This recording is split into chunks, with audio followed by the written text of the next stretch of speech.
In this video, we're going to look at some examples of projectile motion, specifically 3 examples. The first example, as you can see in this diagram, involves a player throwing a baseball into the crowd, and it's caught at this point by a spectator. The spectator is 10 meters above the horizontal position of the player, and the initial speed of the baseball is 30 meters per second, and the angle at which the baseball is launched is 45 degrees above the horizontal. Okay, and they're looking for a couple of things. They're looking for the time it takes to for the ball to reach the spectator, and they're also looking for the velocity of the ball right before it is caught by the spectator. Of course, you can ask for a number of other things. So how do we solve a problem like this? Well, remember the whole idea that we've been talking about when it comes to uniform accelerated two-dimensional motion is to break it down into X and Y, horizontal, in this case, horizontal and vertical directions, and study the one-dimensional motion along the X and Y axis separately. Okay, so that is what we plan to do again here. By convention, I'm going to label the point of launch as the origin of the coordinate system. I'm going to choose a horizontal axis from the origin as the x-axis. Okay, so I'm going to draw the x-axis now.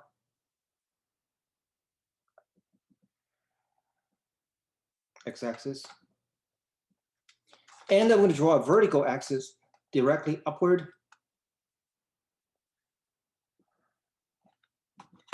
From the launch point, we call it y-axis.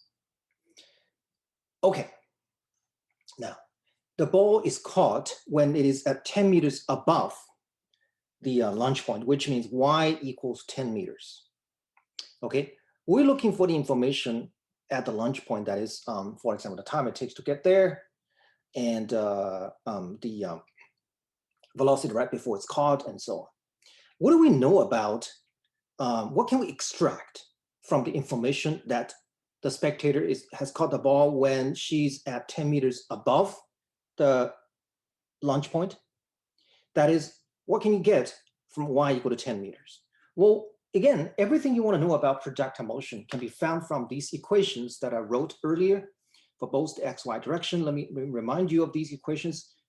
Again, you see the 4 equations, 1, 2, 3, and 4, right? Vx, Vy, x, and y. In this case, obviously, the information should be analyzed with the last one, equation number 4, because I can plug in y equal to 10 meters.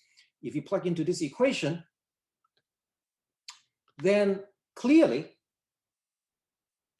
you can solve for what? For t, the time it takes to get there, right? So this is relatively simple. All we have to do really is to find the time t from y equal to 10 meters. So let me rewrite this equation here. So first part of the problem is to find t. So let's do just that.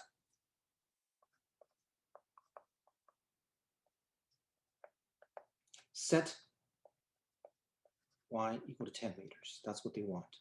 Okay. So y, as you know, equals to v naught sine theta t minus 1/2 gt squared. Here, v naught equals to 30 meters per second, and theta equal to 45 degrees. Okay, so from this information, you can easily find the quadratic equation for t, and you can just find what t is. So to save you some time, I'll just tell you what the result is. So the result of that is that t equals to, actually there are 2 values for t, interestingly enough. T1 equals to 0.54 seconds, and T2 equals to 3.79 seconds. Now, how come there are 2 t's? Well, first of all, mathematically, this is a quadratic equation, right? So naturally, you know, there's a possibility you'll get two roots, and that's in fact the case here. But physically, do both of these roots make sense? Do they correspond to physical reality? Well, this really, it tells us that we have two moments, T1 and T2. For either moment, the ball is 10 meters above where it's launched. And is that the case? Are there two moments where the ball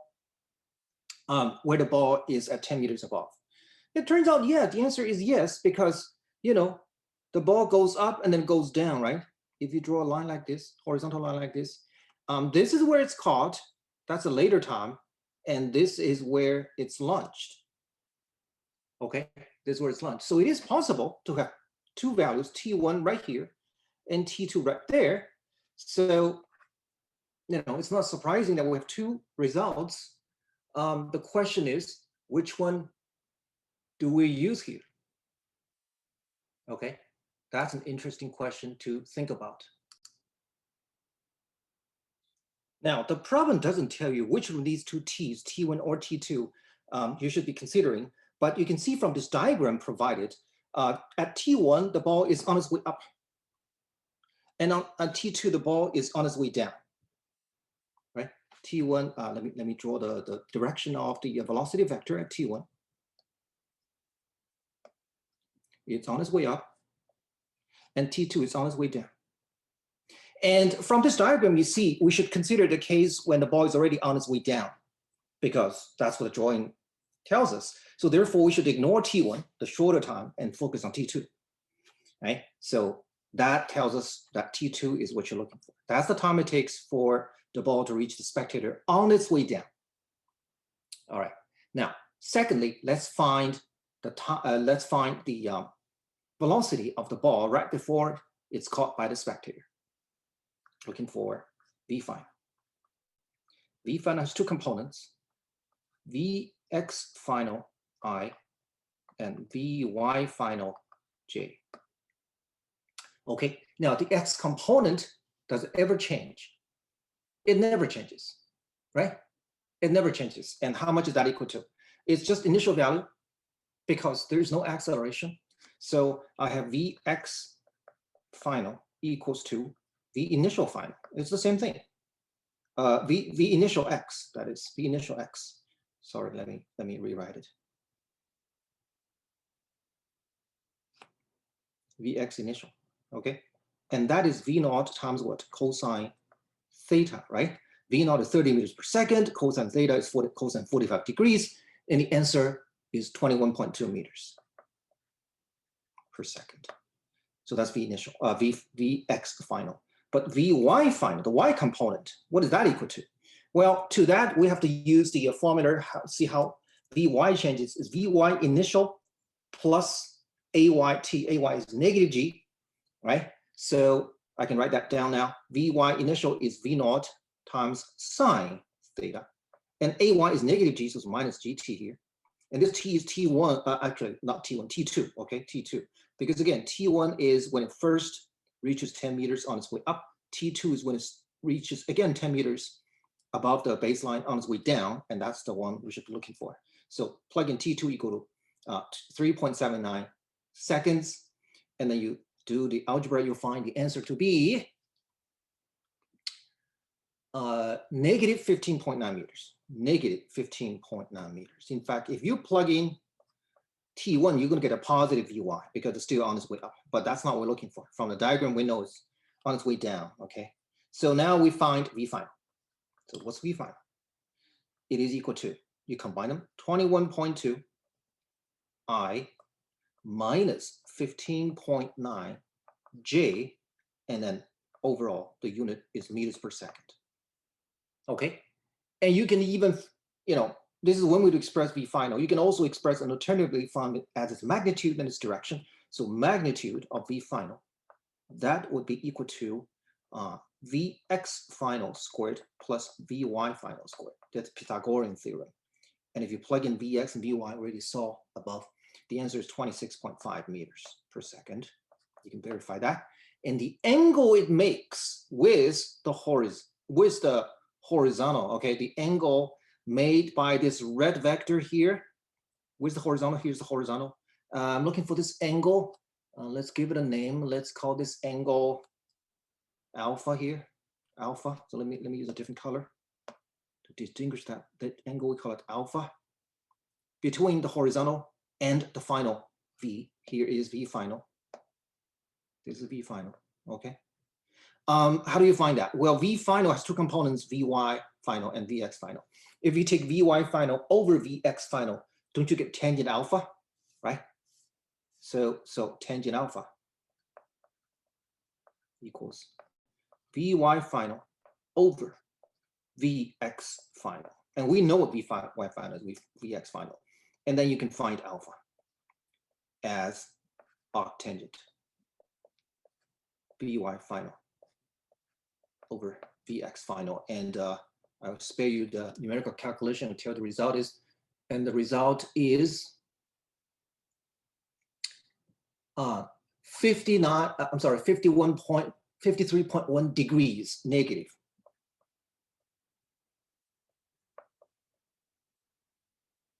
And what is the significance of this negative sign? What does negative sign mean here? Well, there's nothing wrong with the negative sign. The negative sign is because Vy final is negative, so it's on its way down. It only means this angle alpha is below the horizontal, okay? If tangent alpha is positive, so the angle alpha is positive, it means it's still on its way up. The angle alpha is above the horizontal. Here it's below the horizontal because it's on its way down. Reflected in that Vy final is negative. Okay, so we found both the magnitude and direction of the final speed. Now you can find other things if I ask other questions like what's the highest point reached, right? Looking for age, looking for the horizontal distance traveled when when the ball is caught, looking for x, right? How would you find x? Well, you're going to find you're going to use the formula for x. X equals Vx times time of flight. You already know what Vx is. It's the same as V initial x. It never changes. And that equals to 21.2 meters per second. And the time is T2, which is 3.79 seconds. You just multiply these two numbers together and you get x. So that's trivial. So we don't put it down here. But anyhow, you can find any information you want about this projectile motion once you break it down into x and y direction. Okay, so that is our first example. Example number 1 here.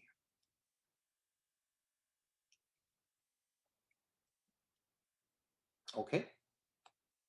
Now let's look at the second example, which is a little bit more involved.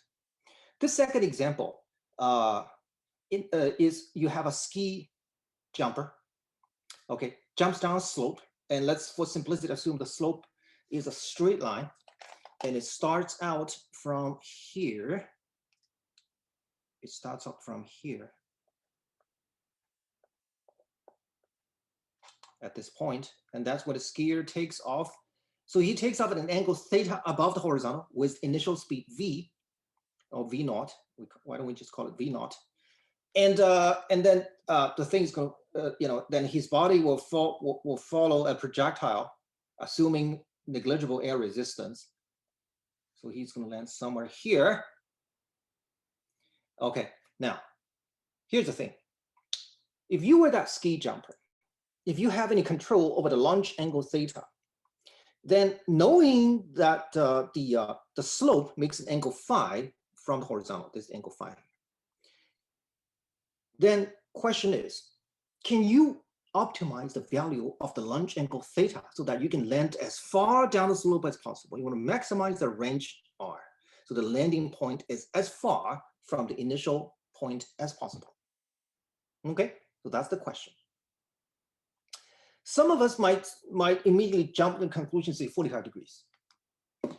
Really? Is it 45 degrees? The reason why people think it's 45 degrees is because we found 45 degrees to be the optimal angle which maximizes the range. But is that the same range as we're talking about here? Not quite, okay? The 45-degree angle maximizes the horizontal range, and that is the landing spot is at the same horizontal position as the starting point, right? Basically in this particular case, on this diagram, I would say you want to maximize the range between here and here, at the same horizontal level. You maximize that portion, but doesn't mean you maximize the whole, distance on the slope. It's a different story. As a matter of fact, if you think a little bit harder, you realize that the optical angle theta shouldn't be 45 degrees. It should be a little bit lower than that. How much lower? That would depend on angle phi. Why is that the case? Because look, the range, okay, first of all, the further you land horizontally, the further you land down the slope. There's no question about that. Okay, they're related with a single trigonometry identity. Let me draw this here. Look at this right angle triangle here.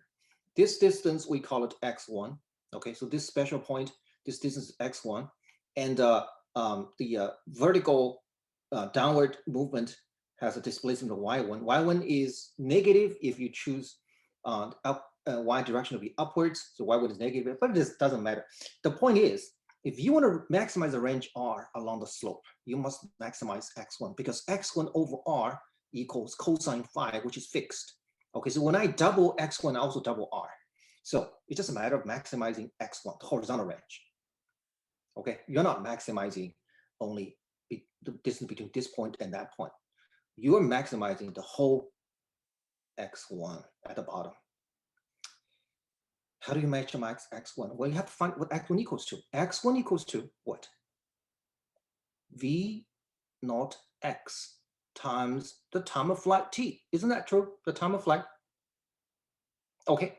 Now, reason why 45 degree was the best choice for horizontal range was because you have reached the best compromise between initial velocity in the horizontal direction and the time of flight. Look, these are two conflicting goals. You cannot maximize both v initial x and time of flight. If you raise the angle theta higher, it's going to spend more time in the air. So you're going to increase t. But at the same time, you're going to lose horizontal component of the velocity. The component of the velocity horizontal will decrease. Okay, so as you lower the angle, you find x, v initial x will increase, but t will decrease. It spends less time. All right, and it turns out the best compromise between these two is at 45 degrees if you look at a horizontal range only. But in our case, the thing does not land at the same range, at the same horizontal level. It lands way down the slope. You know what that means? It means naturally there is longer time of flight. T is already longer because you don't land at the same horizontal level. You spend more time until you reach way down the slope. That's when you stop flying. Okay, so there's a lot of time of flight T here already. T is already quite large. So that gives us the freedom to decrease the angle theta a little bit so that you can increase what? The horizontal speed. Okay, you still have a lot of time left. So it's not necessary to use 45 degrees. You can sacrifice the time of flight a little bit because there's still a lot of time left, but you can increase the initial in x direction. That makes sense. Okay, so we expect the answer to be less than 45 degrees. How is it less than 45 degrees? How much is it less? Well, we don't know. Okay, now normally we just set out to find the answer, but here, to make things more interesting, let's put in a guess. Without doing any algebra to solve the problem, let's put in a guess. Let us guess what the answer should be. At least for some special cases, we can find what the answer is. Okay, if theta equals to 0 degrees, you know what the answer is? I'm sorry, not theta. Phi equals 0 degrees. Okay, theta is something you should adjust yourself. But the slope of the ski ramp phi, this angle phi, I have nothing to do. There's nothing to do about it. So if phi equals 0, you don't have any slope, right? You're gonna land at the same level, right? Then what is the optimal angle? Then you set theta equal to 45 degrees, because this would be the best choice. Okay, this would be the best choice, as we saw before. So you set theta equal to 45 degrees. All right? If phi equals to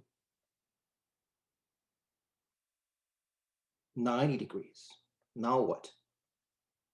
When phi equals 90 degrees, you're not throwing something down a slope. You are standing at the edge of a vertical cliff, right? I mean, looking at something like this, right? That's why this angle is 90 degrees, okay, 90 degrees, right?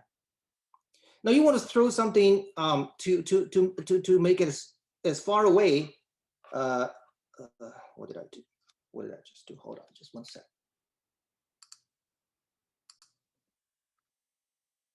So you're standing here and you're throwing something while you're standing at the edge of a vertical cliff.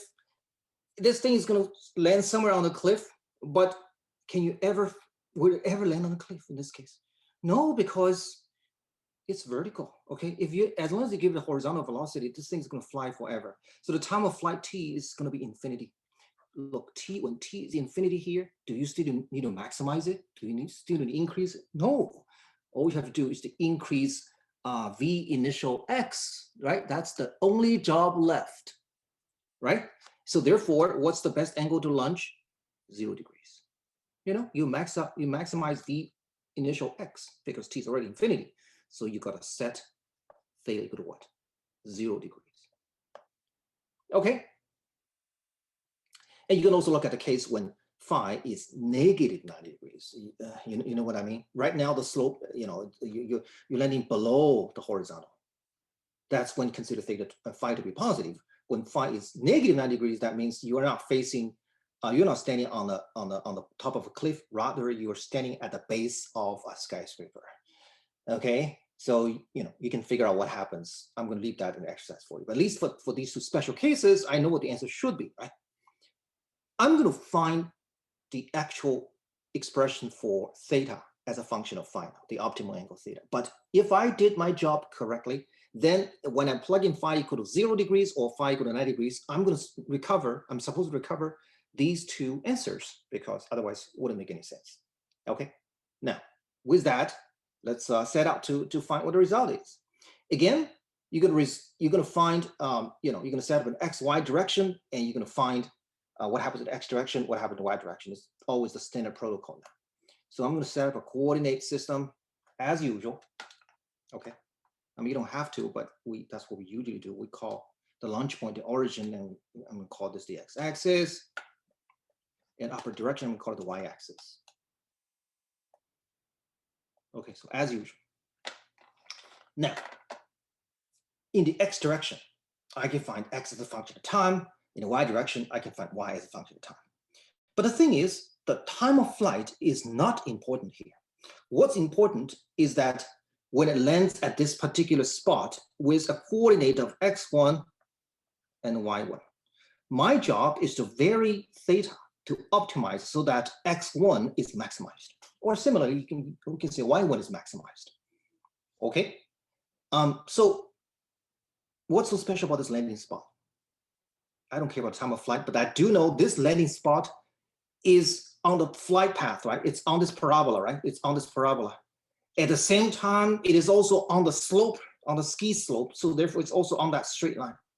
So this is the point where the straight line and the parabola meets, right? And you're given two equations, one for the slope, which is a straight line, the other for the parabola, which is the quadratic equation, y as a function of x, it's called like something x squared. If you solve these equations, this equation set, you can find x1 and you can find y1. Actually, you find either one of them. And then that will be as a function of theta and phi, right? And then all you have to do is to find the optimal angle theta, which will either maximize x1 or y1. And you're done. So what we need to do then is to set up these two equations, one for the parabola, which is the flight path, the other for the straight line, which is the slope. And then we put them together and we find either x1 or y1. Okay, now the parabolic equation, otherwise known as the trajectory equation, and we know what that is. So you recall from earlier, we found this one right here. That's the trajectory equation. Okay, so I'm gonna copy it here. And this only happens when x, and this can happen for any x and y, but I'm looking for x1 and y1. Okay, so I'm just going to plug in x1 and y1. So y1 equals to x1 times tangent theta minus g x1 squared over 2, and then v naught cosine theta squared. Okay, I'm just copying the trajectory equation.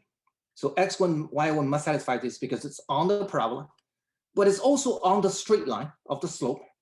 Now, what is that straight line? Y equals kx. So y1 equals k times x1. y1 equals k times x1.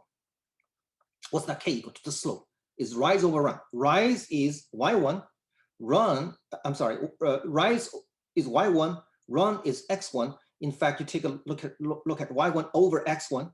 What do you get? Don't you get tangent of phi? Or more precisely, don't you get negative tangent of phi? Negative tangent of phi. Why negative tangent phi, you say? Well, because look, y1 is negative, right? I mean, look, the 0 is right here when the skier just takes off. And y1 is obviously negative. And x1 is obviously positive. And we have defined angle phi to be a positive number. So therefore, to balance it, I have to add a negative sign here, because otherwise, you know, y1 is negative, but x1 is positive, they will match. Okay, so this second equation is the equation of the slope. It's, you know, it's just a straight line equation, y equal to kx, k being negative tangent phi. Okay, that's it. All right, we know k is negative in this case. The slope is negative, we can obviously see that. And from that, we can solve for either x1 or y1. It doesn't matter which one we solve, because we can maximize either x1 or y1 to find our answer. Okay, it turns out, it looks like it's easier to just, you know, equate these two equations and get rid of y1, right? Because I have y1 equal to this, then I have y1 equal to that. Just, why don't we just make them equal? It's easier that way. Okay, so then I find, I equate them, then I find that this be equal to, use a different color now. It's gonna be equal to, I just equate the first y1 with second one, which is minus tangent phi times x1, that's it. Okay, now look, I have an x1 here, I have an x1 squared here, I have an x1 here, right? I'm looking for an expression for x1. Can I get rid of one of these? Can I divide everything by x1? Yes, I can, because x1 obviously is not equal to 0, so I'm allowed to do that. Okay, so you cross 1 power of x1, and here is the answer. I'm gonna write it down now. So 1 power of x1 is gone. You have tangent theta minus gx1, no squared anymore, 2 v naught cosine theta squared. That equals to what? Negative tangent phi. Okay. Right? This is an equation for x1. We can find x1 from here, and then we can maximize x1. You know, x1 is a function of theta. There's a theta in this expression, right? Now, how does one maximize x1 if it's a function of theta? What does your calculus tell you? Set dx1 over d theta equal to what? Equal to 0, right? That's how you maximize it. You're going to set dx1 d theta to 0 to maximize.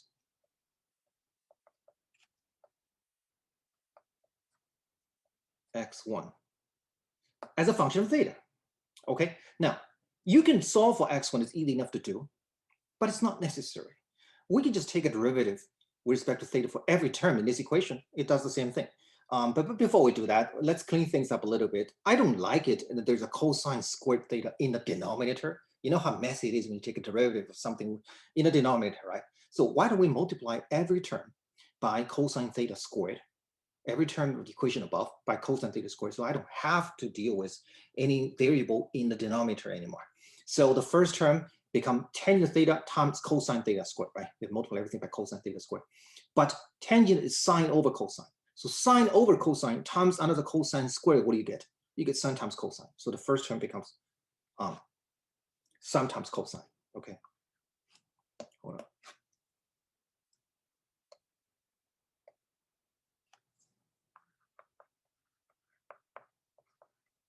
That's the first term. The next term, g x1 over 2 v naught squared. Cosine theta squared is gone. It's multiplied over. And the next one is negative tangent phi times cosine theta squared. Okay? Now let us take a derivative with respect to theta for every term. For every term. What do you get sine theta cosine theta when you take a derivative? Well, there's a, it's actually quite simple, because sine theta times cosine theta is 1/2 of sine 2 theta, isn't it? right? Simple trigonometry identity. So you take a derivative of that, that gives you 1/2 times 2 times cosine 2 theta. So 1/2 times 2, that's 1. So the answer is, so the answer would be just, so take derivative d theta for every term above of the equation above. Okay. Then the first term becomes just cosine 2 theta. And the next term is g over 2v naught. These are just constants. dx1 over d theta, right? That's what we get, right? Now, the right-hand side, negative tangent phi times cosine squared theta. You have to take a derivative. What do you get? You get 2 cosine theta. And then you have to take a derivative respect to of cosine theta respect to theta. Then that gives you negative sine theta. So negative, negative cancels, and there's a sine theta. Right? There we go. Now let's clean things up a little bit. What is this equal to? dx1 over d theta? No, that's 0, because isn't that what we want? Right? We want to optimize it. So let's set that equal to 0. Sorry.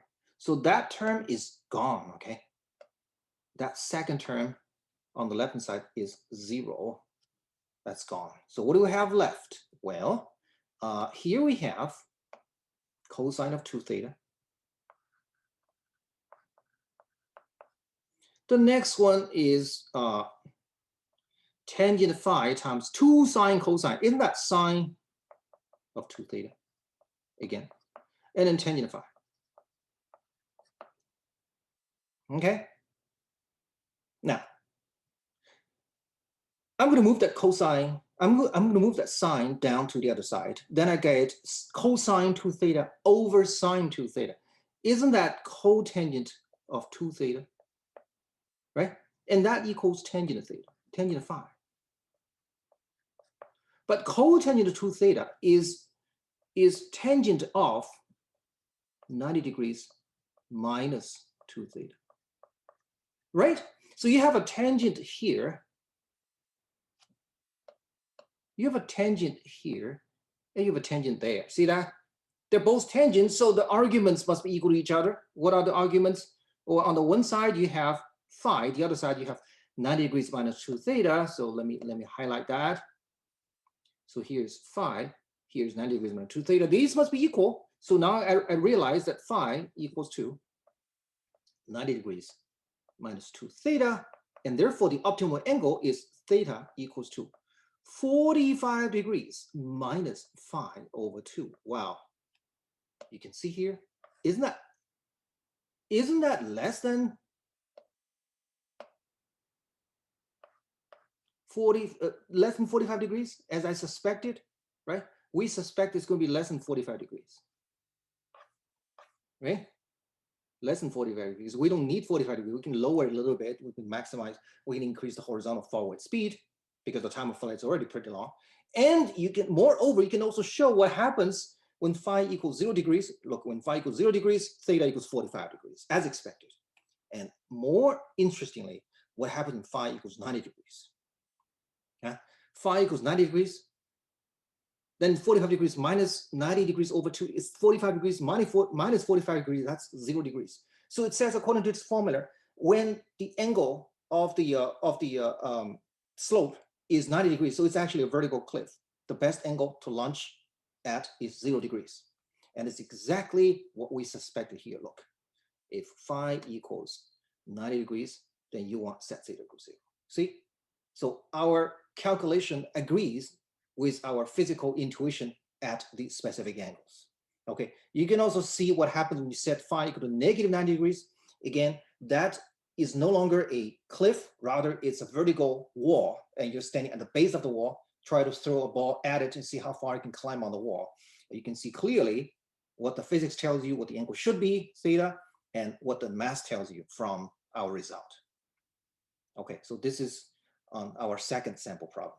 So you see it involved a little bit of calculus, but it's not that terribly difficult. You have to have the basic idea, and that is you want to find the range as a function of theta, and you maximize by setting derivative equal to 0. And we also learned that it really pays off to look at some special cases whose answer you can already guess, right? And you can check whether your answer agrees with that or not.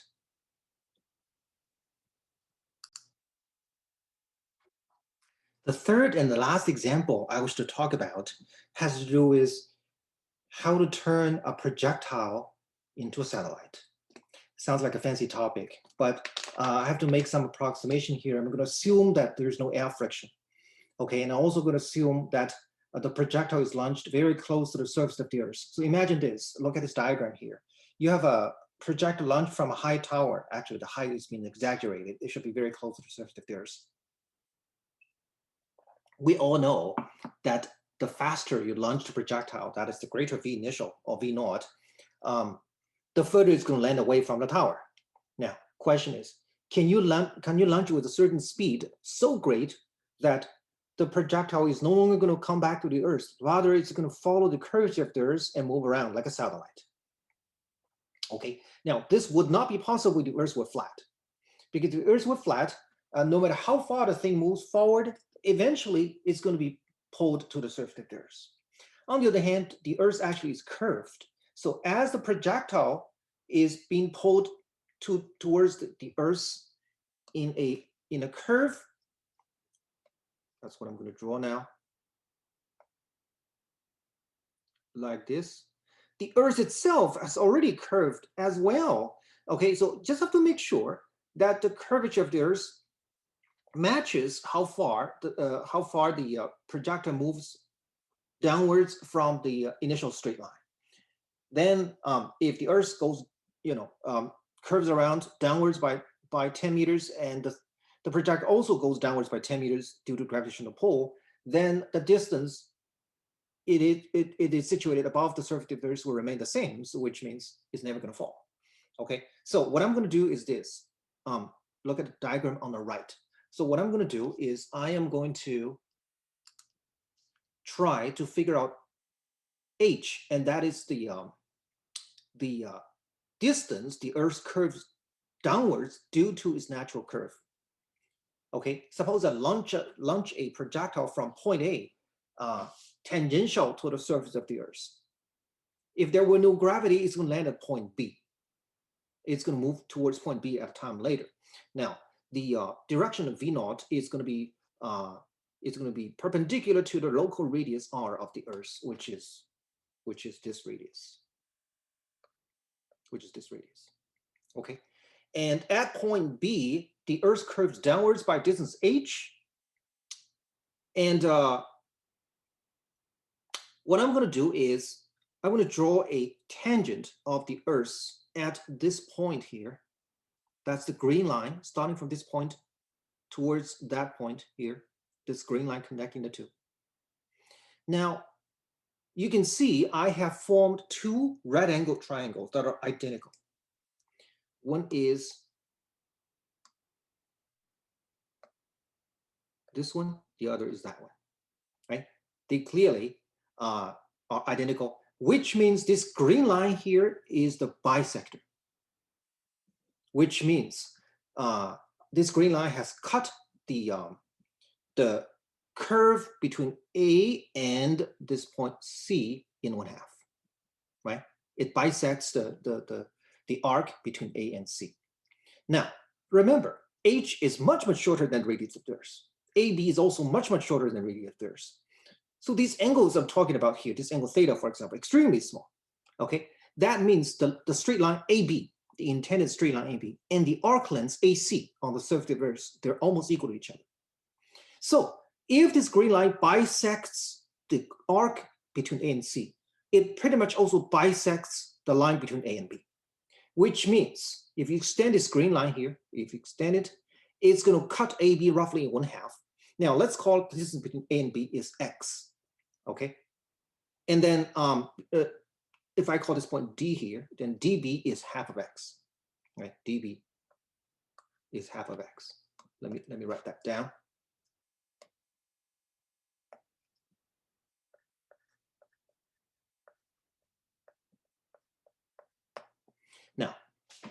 take a look at the right angle triangle DCB. It's got an angle here, but that angle is being shared by a bigger right angle triangle A, B, and O. Right? A, B, and O, they both have the same angle here. And therefore, this angle, which is the other acute angle, must match that angle in the smaller triangle DBC. Right? So this small triangle DBC and the large angle ABO, they are similar triangles, which means I can find in a smaller triangle I have BC over BD is sine theta. So sine theta in a smaller triangle is DC is BC over DB, and that is H over distance between D and B. That's half of X. Meanwhile, in a bigger triangle ABO, I have tangent theta is equal to what? AB over AO. Okay, AB is X, AO is R. So I have this. Now, strictly speaking, sine theta and tangent theta, they're not equal to each other. But remember, the angle theta is extremely small. I mean, I've greatly exaggerated the angle just to make sure the illustration is clear to you. The actual angle is extremely small. So therefore, sine theta and tangent theta are almost equal to each other, okay? So I have then sine theta is roughly equal to tangent theta. That tells me that H divided by X over 2 is roughly equal to X over R. That gives me an expression for H. H is roughly equal to X squared over 2R. Okay, keep that in mind. This is how far the Earth's curvature would make the arc length AC below the intended straight line between A and B. So if the Earth were flat and there were no gravity, the projectile would move from point A to point B, but the actual Earth actually, it doesn't follow that straight line. Rather, surface of the Earth would follow from A to C instead of A to B. Okay, so if the projectile, we know the projectile is actually being pulled down by the Earth by a certain distance. If that distance is also H, then it's going to start at point A, close to the surface of the Earth, and when it reaches point C, it is also close to the surface of the Earth, right? Because the Earth fell the same distance geometrically as the projectile fell due to the gravitational attraction. So set this H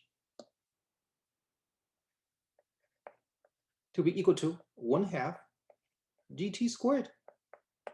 Okay, so they're gonna fall, the thing's gonna fall by the same distance the Earth falls.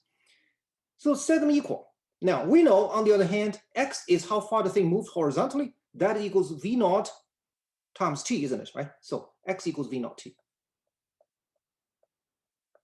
Okay, you combine these three equations, 2 for H and 1 for X. Then I have 1/2 gt squared equals what? Equals X squared over 2R, but X is V naught T, so V naught T squared over 2R. Okay, you notice the T squared here on the left hand side cancels with T squared on the right hand side, and then simple algebra, cross out 1/2 and 1/2, I get V naught equals to the square root of GR.